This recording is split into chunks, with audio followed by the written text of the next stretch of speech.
I used to get physically abused off my mum's boyfriend when I was younger. So we poor. We sometimes used to have no electricity. Got a text message on my phone saying, "Gary, you need to get down the gym now. Are you willing to work till 10 o'clock at night? Are you willing to not watch Netflix with your wife?" 2012, I'd won the British title.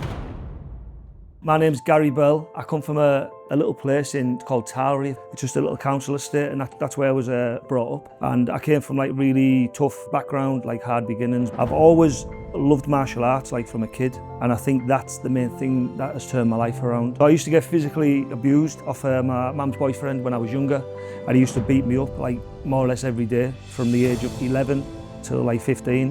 One day when I was 11, I seen this magazine of Jean-Claude Van Damme. I thought he was just a skinny little kid, and I thought, I'm going to make myself strong. I want to change my life. I used to watch and I used to get inspiration from these martial artists, these action heroes, and I think that's what sort of helped me form into the man I am today, watching these strong, masculine men perform. To become a champion, not everyone's built for it, if I'm being honest, because you have to totally sacrifice everything. You never feel like enough is enough, but you always still doubt yourself a little bit, thinking, I can do more, should have done more.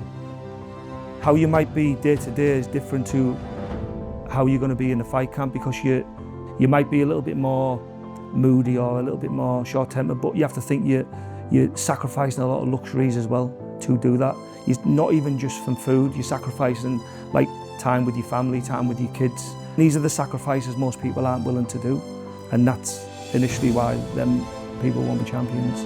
When I first started out, I was a car valeter.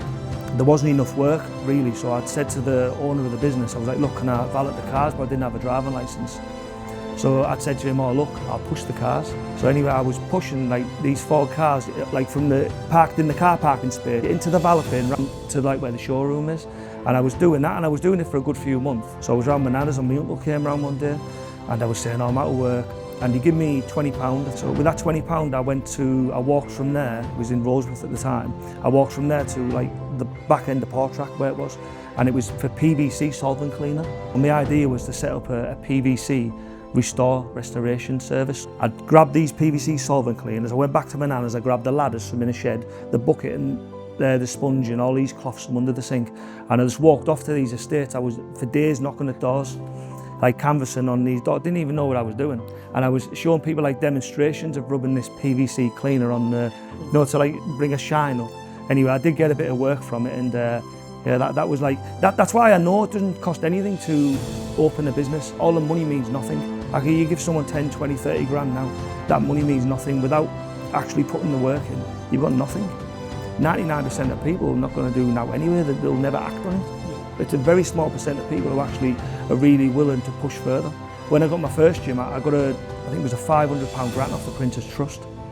And I opened this gym, it was in Blue Wall, if anyone knows that, in Norton. So I opened it there, and I'd saved £500 up myself, so I had £1,000. So I'd opened this gym in this little unit, and the landlord who had the property told me it was eligible for the use. So I'd spent this money in there that I'd had. Didn't have much in there, by the way, but it was a floor and stuff. Anyway, it got closed down off the council. They said, oh look, it's not acceptable for this business use. Maybe if I was a bit more older and more experienced, I might have fought against it and done something and maybe got it, but yeah, it was a big lesson. And anyway, I lost it, the gym, I lost the business. At this time, my son had been born, and it was coming up near Christmas, it was December, and I'd had £550, and I'd rang my wife. It wasn't my wife at the time, and I was like, I've put some money down on a building, and I said, I've got no money now though. I've got no money for Christmas, I've got no money for now. And I put this money down on this building. It was the full £550. I didn't have no money for next month's rent. I didn't have no money for Christmas. I didn't even own a pad. I didn't have one member. She was like, what the fuck have you done? So I was like, oh, I'm gonna make it work. When I first started my gym, people would say to me that you'll never make a kickboxing gym a business, you'll never do it, it's impossible to go and get a proper job, Gary. They're the things that people would say, but they're the things that your family will say, they're the things that your mum and that might say. At that time, I didn't have no money. I was robbing Peter to pay Paul. I was putting my hand in my pocket, feeling my leg. It was hard. Some weeks I'd pay for the gym rent, and then I was like, oh fuck, I have to pay for my house rent now.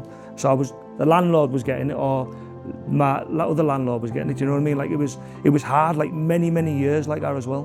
We get brought up in a society where it's go and get a job, What about like somebody who wants to do something actually different, who wants to be a business owner? Like, where's the help for them? Like, I left school with nothing. I haven't got no qualifications at all. I'd had the business, it was thriving actually. I was smashing it, and all of a sudden it was last year.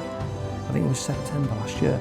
That I walked in one day. I was supposed to be fighting in the World Championships, and I'd walked downstairs with my trainer in the morning, and the gym was flooded. The main pipe had busted. It basically ruined everything. Everything I owned in the gym was just gone.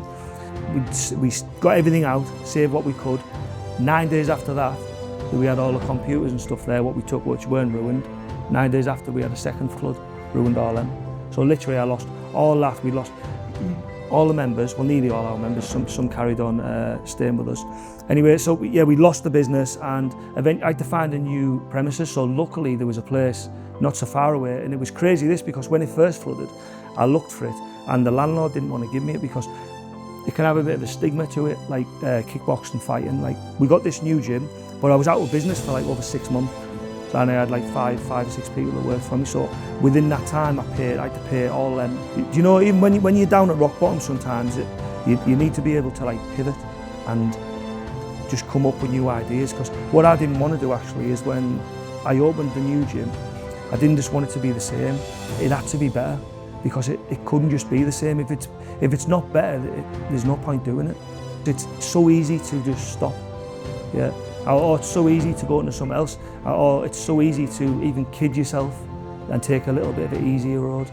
Like, how many times I've done it, like, even think about yourself. Now, you've probably want to do something, and then you'll know there's a few different routes you can go down to do what you need to do, but sometimes you might take that easy route because it's faster.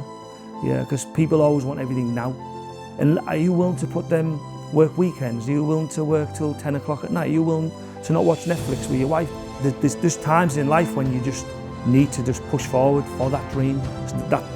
That resilience of not stopping and just keep pushing and pushing and pushing. And you need to be resilient to it as well, where you don't want to like quit. Because a lot of people, when you're struggling as well, will say, oh, do something else, or it's not going to work. If you've got anything you want to try, just do it, man.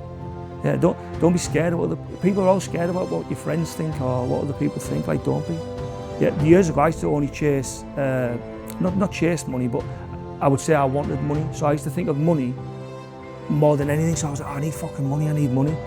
Probably because I never had any, but I just needed money. And it was only when I changed my total thought process to thinking more about growth.